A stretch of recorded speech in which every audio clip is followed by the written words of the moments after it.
Ni ban taba gani haraji da zai taimaka talaka kamar wannan haraji da muna da shi yanzu.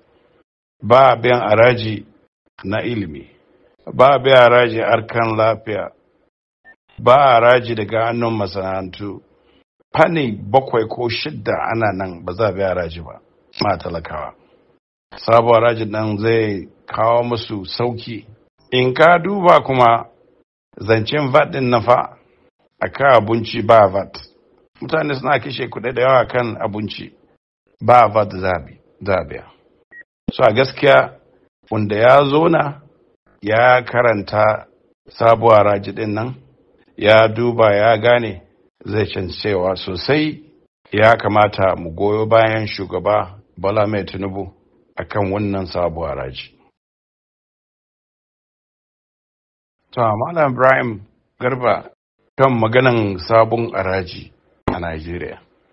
Da farko, ni ban taba gani haraji da zai taimaka talaka kamar wannan haraji da muna da shi yanzu.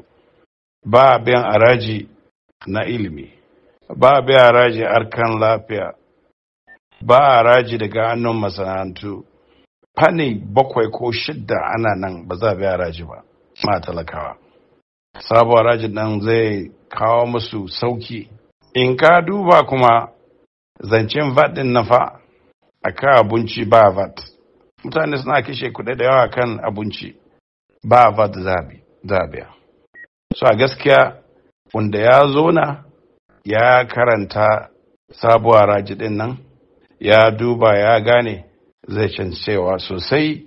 Ya kamata mu goyo bayan shugaba Bola Ahmed Tinubu akan wannan sabuwar haraji.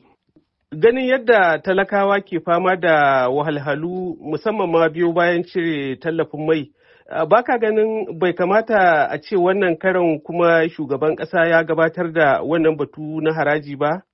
To, Malam Ibrahim Garba ba ya ke majalisa na kasa ba?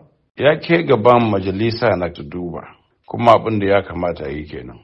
Ya ce su daina tunda ya ji maganan su gwamnoni cewa akwai abubuwa da ba su yadda ba a cikin haraji din nan. Amma shi shugaba ya yi abin da ya kamata.